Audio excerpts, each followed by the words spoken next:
Tabbat yada Abi Lahabin wa tab. Oke, kita lanjut ke ayat selanjutnya. Ma aghna anhu maluhu wa ma kasab. Ma aghna anhu maluhu wa ma kasab. Ma di sini adalah majais munfasil. Ingat, munfasil berasal dari kata faslun, artinya terpisah. Oke, faslun ya, bukan terpisah, apa ya? Faslun ya, terbagi. Jadi ma'aghna itu huruf yang kata yang pertama adalah ma, kemudian yang kedua adalah aghna. Hamzahnya berada di kata yang berbeda. Jadi pokoknya kalau mau bedakan mad jaiz munfasil dan mad wajib muttasil, kalau mad jaiz munfasil hurufnya terpisah. Tapi kalau mau mad wajib muttasil dalam satu huruf. Oke. Okay? Ma'aghna di sini ma adalah ma'aghna mad jaiz munfasil, kemudian aghna di sini aghna anhu hanya mat tabi'i dua harakat, anhu maluhu wa ma kasab. Kemudian di akhir ayat kasab dipantulkan qalqalah sughra, hanya dipantulkan biasa, tidak perlu ditahan karena tidak ada tasydidnya. Ma aghna anhu maluhu wa ma kasab. Sekali lagi. Ma aghna anhu maluhu wa ma kasab. Kemudian ayat selanjutnya. Sayasla naran zata lahab. Saya dan kemudian sod. Ingat, sifat daripada huruf sod adalah sofir, jadi seperti ada suara burung atau ada siulan begitu kalau bahasa Indonesianya. Kita sayas, oke. Sayasla naran, hukumnya adalah ikhfa. Sayasla naran zata lahab. Zata lahab. Kemudian baknya qalqalah sughra. Sayasla naran zata lahab. وامرأته حمالة الحطب. وامرأته حمالة الحطب. حطب baknya qalqalah sughra. في جيدها حبل من مسد. في جيدها حبل من مسد.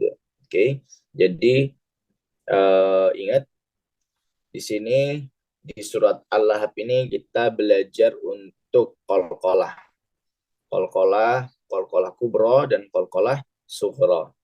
Cara baca qalqalah adalah dengan cara memantulkan hurufnya. Ada 5 huruf qalqalah: ba, ja, ba, jim, dal, to, qaf. Oke.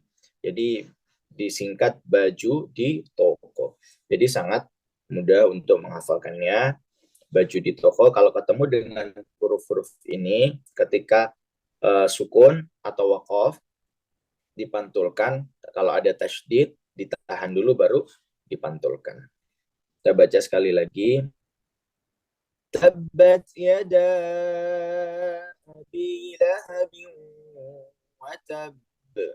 Ma aghna anhu maluhu wa ma kasab. سيصلى نارا ذات لهب وامرأته حمالة الحطب في جيدها حبل من مسد. Alhamdulillah Rabbil Alamin.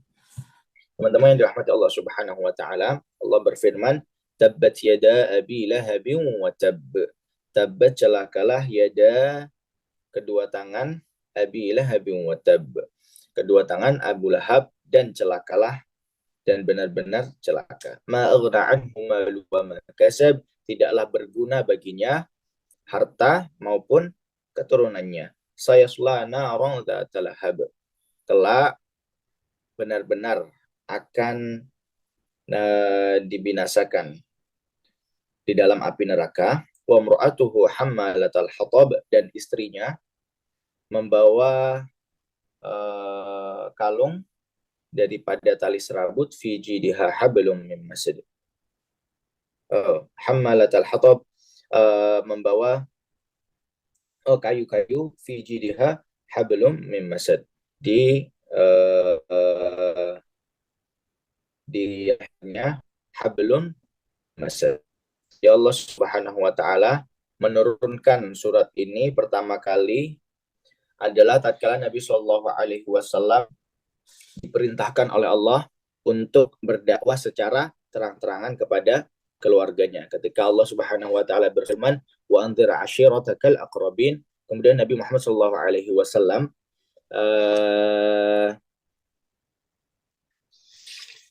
pergi ke Bukit Sofa. Ya, ke Bukit Sofa, mengumpulkan orang-orang kaum Quraisy. Mereka, Nabi mengatakan ayuhan nas, kemudian ya bani apa, dipanggilin semua nama bani itu, sampai orang-orang Quraisy saat itu semua mengirimkan, tidak ada yang mau ketinggalan untuk mengirimkan utusan daripada kabilah-kabilahnya, karena mereka saat itu Nabi Muhammad SAW adalah orang-orang yang sangat terpercaya. Kemudian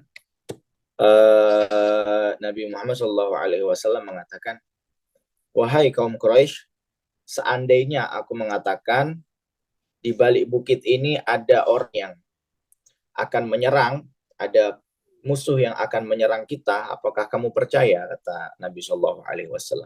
Kemudian orang-orang mengatakan, tentu wahai Muhammad, karena engkau adalah orang yang terpercaya. Al-Amin. Kemudian Nabi Muhammad SAW, ketahuilah sesungguhnya aku mengabarkan kepada kalian tentang hari akhir dan azab yang pedih. Adanya azab yang pedih. Kemudian Abu Lahab, dia langsung mengatakan, tabban laka ya Muhammad, tabban laka ya Muhammad, celakalah engkau wahai Muhammad, celakalah engkau Muhammad. Apakah engkau mengumpulkan kami hanya untuk memberitahu hal ini? Gitu. Kemudian Allah menurunkanlah ayat ini. Tabbat yada abi lahabin wa tab. Kenapa Allah mengatakan celakalah kedua tangan Abu Lahab? Karena memang kalau di Arab itu pakainya kalau di Arab kita jarang tuh melihat orang Arab nunjuk pakai satu tangan. Kayak kalau marah atau kesal atau emosi, mereka what are you doing pakai dua tangan gitu. Jadi tabban laka ya Muhammad, tabban laka ya Muhammad. Nunjuknya pakai dua tangan. Makanya Allah katakan jada abi lahabin wa tab. Di sini yada menggunakan alif. Kita kalau belajar bahasa Arab, yadun satu, yada dua, aidun yada yadun yada. Kemudian jamaknya ada yang tahu nggak jamaknya? Aidun atau ya? Wallahu alam. Kemudian abi lahabin wa tab. Allah mengatakan celakalah kedua tangan Abu Lahab wa tab, dan Allah pertegas lagi benar-benar celaka. Jadi Allah Subhanahu wa taala saat itu memerintahkan Nabi Muhammad SAW untuk memperingatkan, berdakwah secara terang-terangan. Makanya Nabi SAW mengumpulkan. Kita kalau seandainya ada saudara kita atau keluarga kita atau ponakan kita, teman kita, sahabat kita, kemudian berdakwah, tentunya kita akan mensupport. Tapi subhanallah, yang dilakukan oleh Abu Lahab, padahal Nabi Muhammad SAW adalah ponakannya sendiri. Jadi Nabi Muhammad SAW itu ada paman-pamannya, keturunan daripada Abdul Muttalib. Jadi saat Nabi Shallallahu Alaihi Wasallam menjadi nabi, diutus menjadi nabi, ada 4 pamannya. Yang pertama masuk Islam adalah Hamzah. Hamzah ini kemudian beliau meninggal saat perang Uhud, dibunuh oleh Wahsy. Kemudian yang kedua adalah Al-Abbas. Al-Abbas ini nanti dia masuk Islam akhirnya, pamannya. Kemudian yang ketiga adalah Abu Thalib. Abu Thalib ini pamannya, beliau musyrik tapi membela Nabi Muhammad SAW. Dan yang keempat ini adalah Abu Jahal. Abu Jahal ini dikenal dengan nama sebelum saat itu nama panggilannya Abu Jahal adalah Abdul Uzza. Anaknya Uzza, hambanya Uzza. Uzza adalah salah satu berhala yang disembah oleh orang-orang Quraisy. Saat itu ada Latta wal Uzza. Kemudian Al-Uzza ini nanti dihancurkan oleh Khalid ibn Walid tatkala perang Uhud. Tatkala perang Uhud itu Khalid bin Walid menebang. Oh ya, jadi Al-Uzza ini adalah Tuhannya orang Quraisy dalam bentuk pohon. Jadi ada pohon besar di Mekah itu disebut sebagai Uzza. Jadi Tuhan, dianggap sebagai Tuhan sesembahannya orang-orang Quraisy saat itu. Akan tetapi saat Fathu Makkah ditebang oleh Khalid bin Walid. Kemudian selanjutnya yang terakhir nanti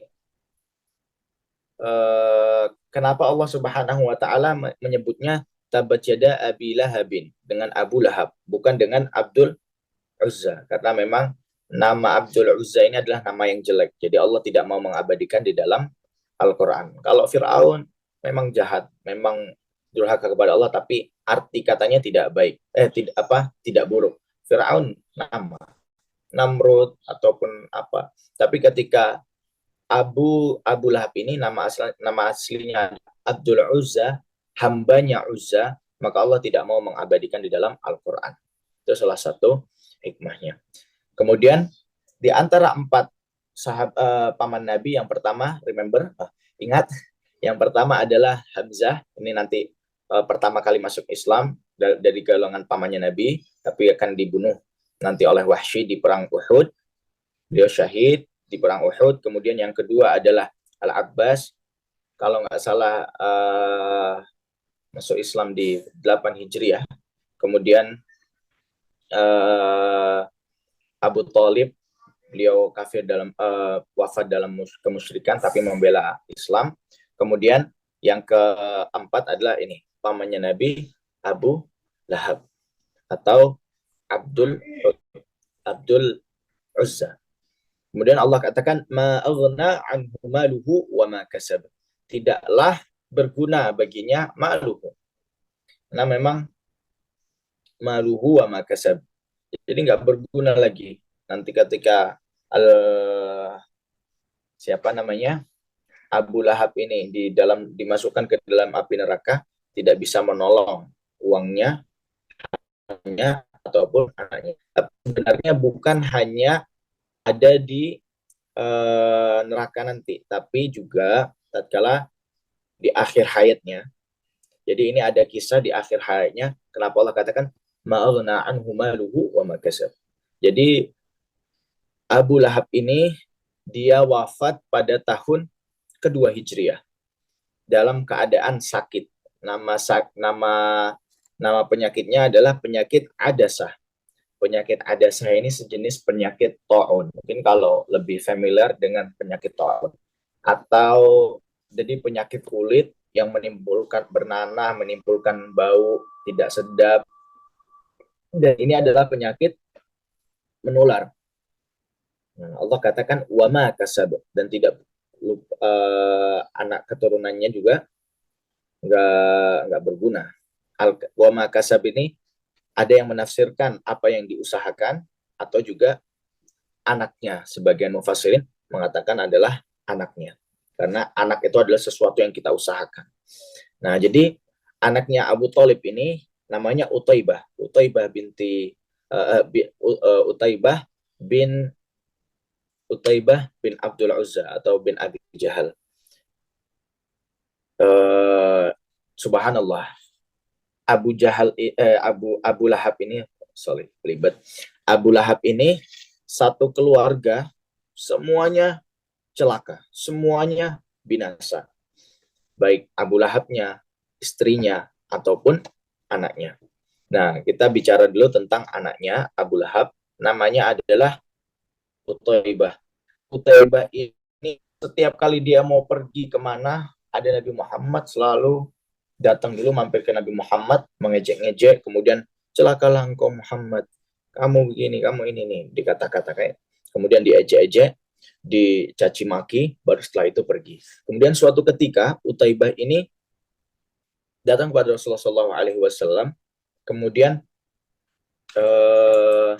Utaibah mengatakan seperti biasa mencaci maki, kemudian melakukan ini untuk kepada Nabi Shallallahu Alaihi Wasallam. Kemudian Nabi berdoa, ya Allah, tunjukkanlah kepada binatang buasmu kepada Utaibah. Kemudian Utaibah pun ketakutan. Saat itu dia mau pergi ke Syam berdagang. Kemudian ditanyalah oleh teman-temannya Utaibah, wahai Utaibah, kenapa kok kamu ketakutan begini? Kemudian dia mengatakan, sesungguhnya Muhammad telah berdoa kepada Tuhannya kalau supaya aku dipertemukan dengan binatang buas. Kemudian karena Utaibah ini tahu Nabi Muhammad adalah utusan Allah, seorang yang benar, yang dekat kepada Allah Subhanahu wa Ta'ala, maka dia percaya pasti akan bertemu dengan itu. Jadi kemana-mana Utaibah ini selalu dikumpulin banyak dijaga, dikawal gitulah. Nah, suatu ketika lagi teman-temannya ini bilang, tenanglah Utaibah, nggak perlu, nanti kita yang jagain. Jadi suatu ketika mau berangkat ke Syam, Utaibah ini berkumpul bersama teman-temannya. Lalu subhanallah, datang singa yang masuk ke dalam perkumpulan itu dan menerkam Utaibah. Dan akhirnya dia dibunuh oleh seekor singa. Ini sebuah kemujizatan daripada Nabi Muhammad SAW. Tatkala ia berdoa kepada Allah, terjadi. Jadi Utaibah, anaknya Abu Lahab, dia dibunuh oleh seekor singa. Kemudian Allah melanjutkan, sayasla naron dzata lahab. Kelak Abu Lahab ini akan masuk ke dalam api yang bergejolak. Tapi sebenarnya dzata lahab itu apa ya namanya? Dzata lahab itu bergejolak, menyala-nyala. Jadi kenapa juga Abu Lahab dikatakan sebagai Abu Lahab? Karena kalau tahu bagaimana Abu Lahab ini, orangnya ganteng, rambutnya panjang, tapi rambutnya agak merah, menyala-nyala. Makanya salah satu alasannya disebut Abu Lahab, sebagian mufassirin mengatakan karena rambutnya yang merah, menyala-nyala. Sayasla narong dzata lahab, pasti akan masuk ke dalam api neraka. Abu Lahab ini dia mendustakan agamanya Allah Subhanahu wa Ta'ala. Seandainya Abu Lahab ini ingin mencoba pura-pura masuk Islam, pasti dia akan membatalkan ayatnya ini. Tapi subhanallah, yang namanya kata-kata Allah, yang namanya ayat Al-Quran itu adalah sebuah ketetapan. Bahkan sampai akhir hayatnya, Abu Lahab ini nggak pernah masuk ke dalam Islam. Jadi menunjukkan bahwasanya ayat Al-Quran itu adalah sebuah ketetapan, sebuah mukjizat yang tidak bisa dimanipulasi. Coba kalau dipikir secara logika, seandainya saking membencinya Abu Lahab ini terhadap Nabi Muhammad, terhadap Islam, terhadap kebenaran, dia tinggal pura-pura masuk Islam aja sebenarnya. Dia bisa mengatakan, oh lihat, wahyu dari Tuhannya Muhammad tidak benar. Aku buktinya masuk Islam. Tapi itu menjadi Allah Subhanahu wa taala sampai akhir hayatnya Abu Lahab tidak masuk ke dalam Islam. Saya selana orang talahab, kelak dia akan masukkan ke dalam api neraka yang menyala-nyala. Wa mra'atuhu hammalatal hatab. Wa mra'atuhu hammalatal hatab. Dan istrinya, perempuannya, hammalatal hatab, pembawa kayu bakar. Jadi nama daripada istri Abu Lahab ini dikenal dengan Ummu Jamil. Dan Ummu Jamil ini sangat-sangat membenci Nabi Muhammad Shallallahu Alaihi Wasallam. Bahkan sampai dia membawa kayu bakar itu meletakkan di depan pintunya Nabi Shallallahu Alaihi Wasallam. Kayu bakarnya bukan hanya kayu bakar tapi yang berduri. Bahkan ketika Nabi mau lewat suatu jalan itu ditaruhkan kayu bakar yang berduri itu untuk menghalangi Nabi Shallallahu Alaihi Wasallam. Sampai Allah katakan wa mra'atuhu hammalatal hatab. Kemudian fi jidiha hablum mim masad. Kelak di lehernya ada tali dari sabut yang dipintal. Jadi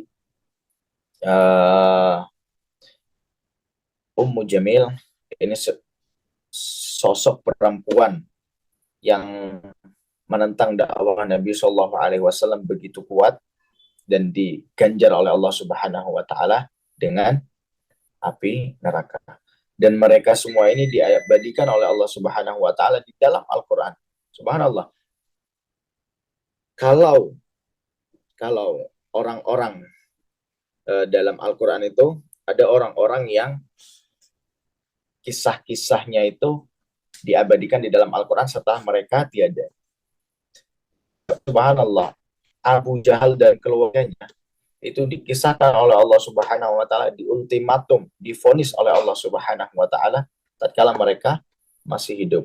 Dan ini benar-benar mengeringkan tatkala Allah Subhanahu wa taala yang langsung memberikan vonis kepada orang-orang yang durhaka. Kesimpulan daripada surat ini ada beberapa hal. Yang pertama adalah yang pertama adalah ma'aghna anhu maluhu wa makasab. Bahwasannya kita itu boleh memakan daripada apa-apa yang kita usahakan. Jadi kita itu berusaha, kita bekerja, kita melakukan usaha yang halal, kita berhak untuk memakainya. Kemudian yang kedua, kesimpulannya adalah orang-orang yang sudah ditetapkan oleh Allah Subhanahu wa taala sebagai orang-orang yang masuk ke neraka, itu memang selamanya tidak akan pernah bisa keluar daripada vonis itu. Karena memang ada orang-orang yang Allah sudah ultimatum karena saking besarnya mudarat daripada yang dilakukannya. Yang ketiga adalah orang-orang yang keluar, pemimpin yang buruk akan melahirkan pasangan yang buruk, melahirkan anak keturunan yang buruk. Maka jadi kita sebagai orang yang beriman harus memposisikan diri kita sebagai orang-orang yang terbaik. Orang-orang yang baik akan dipertemukan dengan laki-laki yang baik, akan dipertemukan dengan perempuan yang baik. Perempuan yang baik akan dipertemukan dengan laki-laki yang baik. Kemudian pasangan yang baik akan melahirkan anak keturunan yang baik. Jadi salah satu pelajaran bagi kita, jadilah yang terbaik, jadilah yang baik, berusaha terus menjadi yang terbaik. Insya Allah akan dipertemukan dengan orang-orang yang baik, dipertemukan dengan pasangan yang terbaik, kemudian melahirkan anak keturunan yang baik. Namun sebaliknya, tatkala kita berperilaku buruk, tidak berusaha menjadi lebih baik, akan dipertemukan dengan orang yang sama. Akan dipertemukan dengan orang-orang yang mereka juga buruk, yang mereka tidak ingin memperbaiki diri. Akhirnya tatkala kita menikah, memiliki pasangan, melahirkan anak-anak keturunan yang tidak memberikan kita manfaat baik di dunia maupun di akhirat. Mungkin itu teman-teman yang dirahmati Allah Subhanahu wa taala, kajian kita pada malam hari ini, sore pagi hari ini, bahwasannya Al-Masad ini adalah surat yang sangat populer karena termasuk surat-surat yang pendek setelah 3 qul. Setelah 3 qul, qul huwallahu ahad, qul huwallahu, qul a'udzu birabbil falaq, dan qul a'udzu birabbin nas. Yang paling pertama adalah selanjutnya adalah surat Al-Masad. Jadi salah satu surat yang populer. Semoga Allah Subhanahu wa taala memberikan kita manfaat daripada bacaan surat kita, daripada pengertian daripada ayat-ayatnya. Semoga Allah Subhanahu wa taala menjaga diri kita agar tidak menjadi seperti Abu Lahab yang celaka seluruhnya, baik dirinya, keluarganya, hartanya, maupun tidak berguna seluruh amal perbuatannya. Allahumma amin.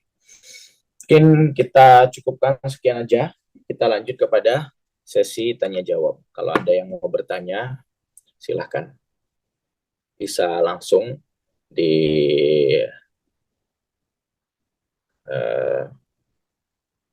bisa di unmute atau bisa diketik.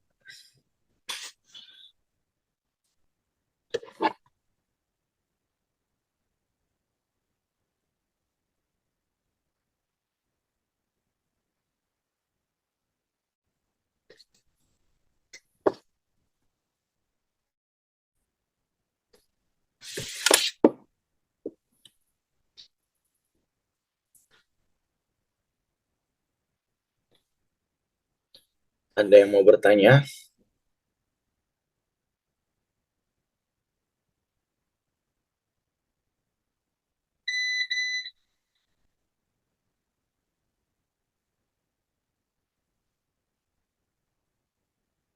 Oke, ada chat.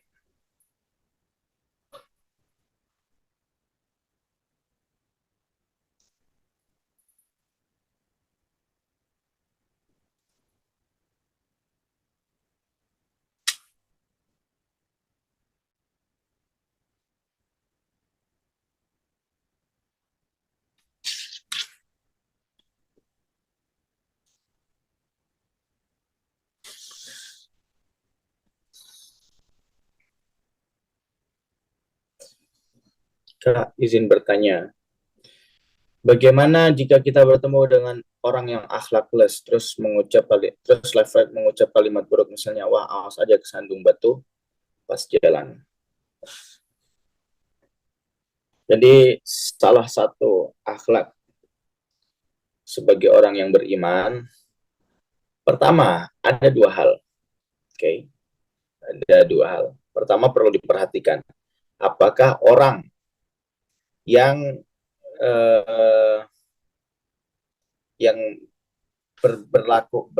memiliki akhlak tidak baik itu adalah saudara kita seiman atau bukan.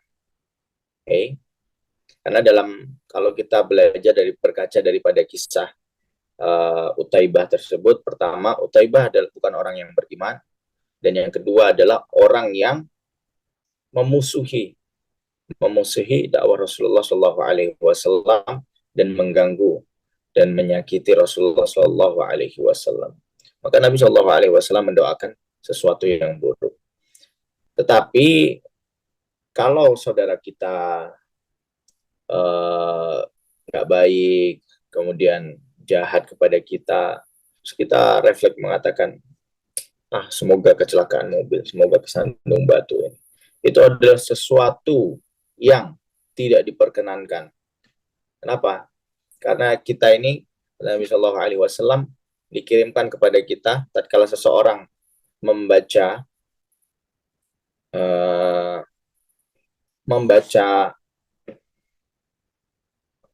apa ya namanya? Ketika seseorang sedang membaca doa atau mendoakan orang lain, oke, membaca ada malaikat yang mengatakan Allahumma amin walakal mithl. Jadi semoga Allah mengijabahi dan juga kepadamu, dan begitu juga kepadamu. Jadi kalau doa itu kepada saudara kita dan itu doa yang baik, tentu Allah akan mengijabahi dan Allah akan malaikat akan mendoakan yang sama. Tapi kalau doa itu adalah doa yang buruk, maka tentu akan kembali juga keburukan itu kepada kita. Kecuali doa-doa buruk itu boleh didoakan kepada orang-orang yang begitu menyakiti, bukan pribadi ya. Di sini bukan pribadi. Kenapa Nabi Shallallahu Alaihi Wasallam mendoakan yang buruk? Karena ini bukan menyangkut pribadi. Nabi Shallallahu Alaihi Wasallam adalah sosok yang penyabar.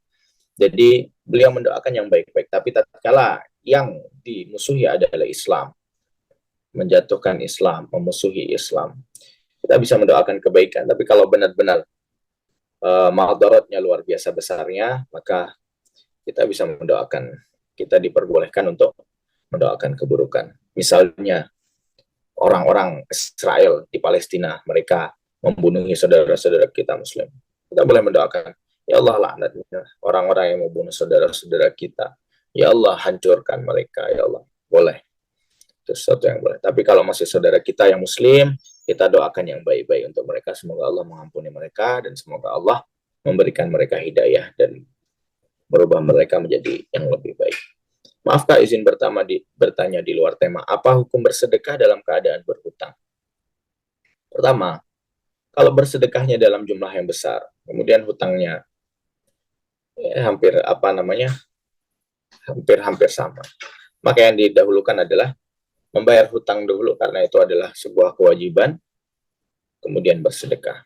Tapi kalau misalnya kita punya hutang 100 juta, kemudian kita mau bersedekah 10.000, 20.000, ya silahkan.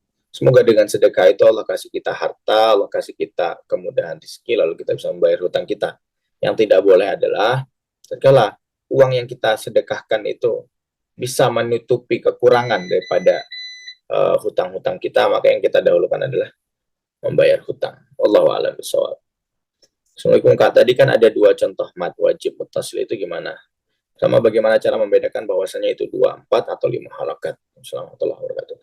Pertama, cara membedakan mad wajib muttasil dan mad jaiz munfasil.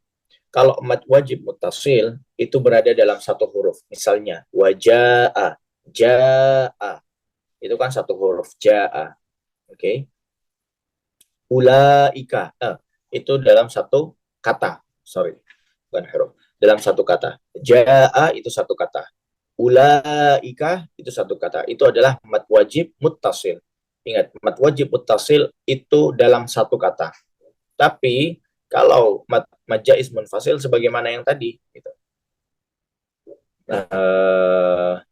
Yada abi, yang pertama yada itu kan yada satu kata, abi satu kata. Jadi ada 2 kata. Hamzahnya itu berada di kata yang berbeda.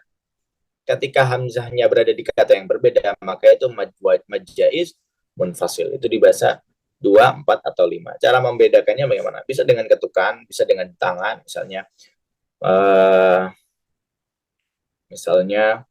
tabbat yada abi lahabin, atau 4 tabbat yada abi lahabin, tabbat yada abi lahabin. Wallahu a'lam bishawab. Izin bertanya, jika anak keturunan Abu Lahab tidak selamat, bagaimana keturunannya hingga saat ini? Dan gimana kalau anak keturunannya tidak mengetahui bahwa ia keturunan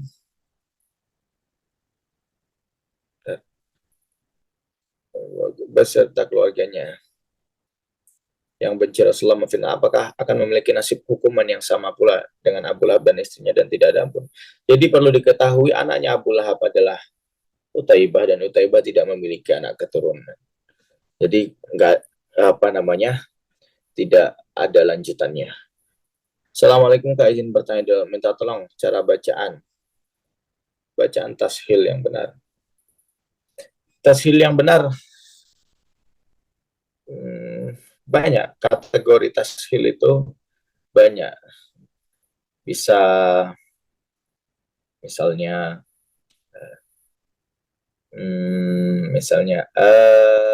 jamiu dibaca jamiu. Jadi yang pertama sempurna, yang kedua setengahnya jamiu. Jadi insyaallah kita akan bahas tentang tashil di pertemuan yang mendatang. Aku insyaallah bakal aku jelasin dengan agak komprehensif. Ada lagi yang mau bertanya?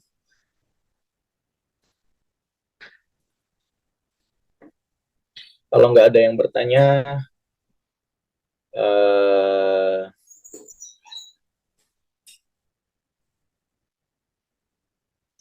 aku yang ngasih pertanyaan. Nanti aku kasih hadiah apa ya? Saldo saldo OVO dan GoPay kali ya. Gak usah banyak-banyak lah. Buat beli makan sekali 30.000 ya. Buat 3 orang, 3 pertanyaan. Oke. Oke, kita punya 30.000 rupiah untuk 3 orang. Oke, 30.000, 30.000, 30.000. Pertanyaan pertama yang bisa jawab silahkan langsung on mic-nya, langsung bilang saya Kak gitu ya, atau sebut nama, langsung sebut nama, misalnya Habila Kak, atau Cita Kak, atau Nadia Kak gitu ya. Oke, pertanyaan pertama, apa nama penyakit yang menimpa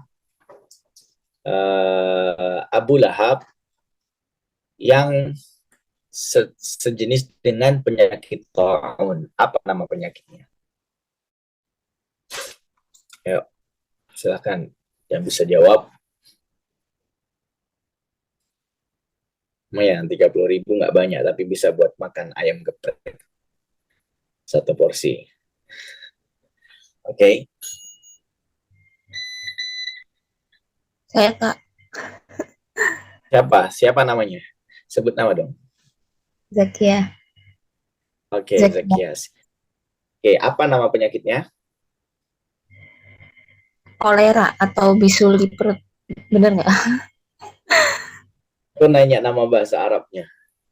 Tadi kan aku Oh, sebut. Ini mengetes apa namanya perhatiannya. Oke. Apa nama penyakitnya dalam bahasa Arab yang menimpa? Toon, Kak. Oh, tadi kan aku udah bilang yang sejenis dengan taun, tapi berbeda. Jadi aku sebut.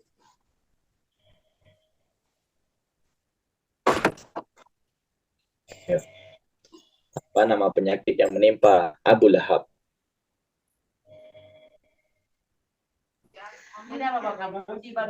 Toon, kalau nggak salah. Iya, Kak. No, aku pertanyaannya, Pak, dengerin lagi pertanyaan aku. Apa nama penyakit yang menimpa Abu Lahab yang sejenis dengan penyakit taun? Kalau penyakit taun kan udah aku sebutin. Apa nama penyakitnya?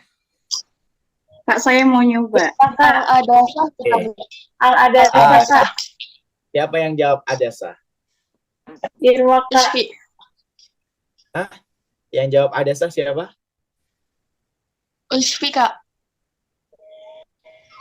Oke, nanti apa namanya? Oke, selamat. Jadi nama penyakitnya adalah penyakit Adasa.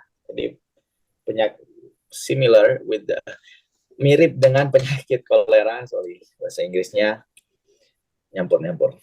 Mirip dengan penyakit kolera atau penyakit bisul di perut, dan itu menimbulkan bau yang tidak enak tuh,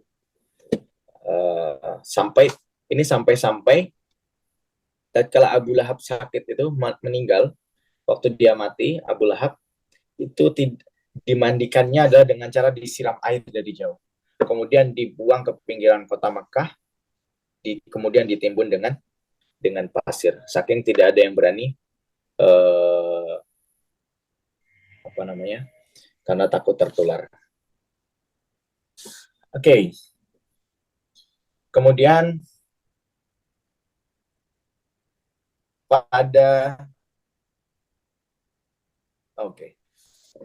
sebutkan 4 nama paman Nabi dan siapa yang masuk Islam dan siapa yang tetap kafir. Oke, silakan dijawab. Sebutkan Saya, nama. Kak. Saya, Kak. Kak Irma, Kak. Jawa, Kak. Saya Kak Brilianti. Oke.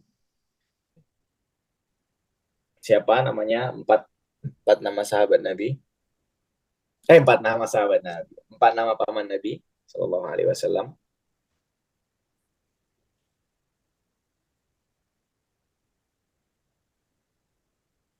Saya boleh Kak nyebutin. Oh, tadi mana Brilianti? Saya Kak boleh. Oke, go ahead. Yang pertama itu Hamzah. Ia masuk Islam dan nanti akan dibunuh oleh Wahsy di perang Uhud. Yang kedua itu Abbas. Dia masuk Islam juga. Kemudian yang ketiga itu Abu Thalib. Dia musyrik tapi tetap berada di sisi Rasulullah untuk membela Rasulullah. Nah, yang keempat ini Abu Lahab.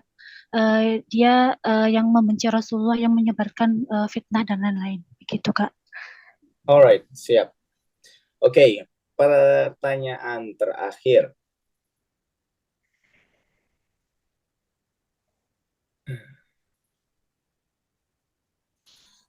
Apa ya? Siapa nama asli Abu Lahab dan siapa nama istrinya dan siapa nama anaknya? Oke, silahkan. Saya Kak Zahwa Kak. Oke, Zahwa, silahkan. Abu Lahab sebelumnya namanya itu dikenal dengan Abu Uzza. Terus istrinya itu namanya Abu Uzza atau Abu Jahal. Uzza, no. Abdul Uzza. Abdul Uzza. Oke, Abdul Uzza. Terus istrinya itu Ummu Jamil. Terus Abu Lahab juga disebut dengan Abu Jahal. Benar gak Kak? Aku nanya nama anaknya. Oh, nama anaknya Uthaibah Kak. Alright, oke. Alhamdulillahirrabbilalamin. Oke, jadi silakan nama-nama tadi yang tiga orang yang menjawab. Oke.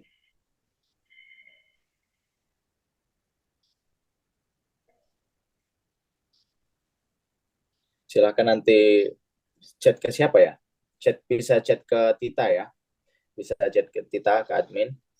Nanti kirimkan nama dan nomornya bisa pokoknya Dana OVO GoPay lah ya. Oke. Terus sebelum kita akhiri, aku kembalikan, kita tutup dengan doa. Semoga Allah Subhanahu wa Ta'ala mengampunkan dosa-dosa kita semua. Semoga Allah Subhanahu wa Ta'ala memanjangkan umur kita dalam kebaikan dan ketaatan. Semoga Allah Subhanahu wa Ta'ala menjadikan akhir kita akhir yang baik. Semoga kita dijadikan oleh Allah Subhanahu wa Ta'ala sebagai orang-orang yang senantiasa menjaga keimanan dan ketakwaan kita kepada Allah Subhanahu wa Ta'ala. Semoga bermanfaat. Sebelumnya ada pengumuman dari Tita. Boleh Tita?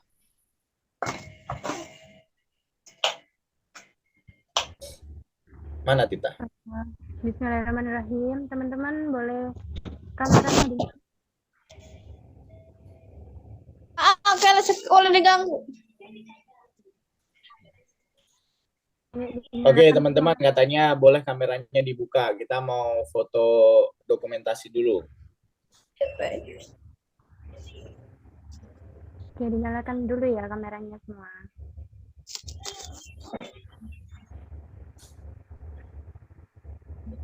Oke, sudah? Mikrofonnya jangan lupa dinyalakan.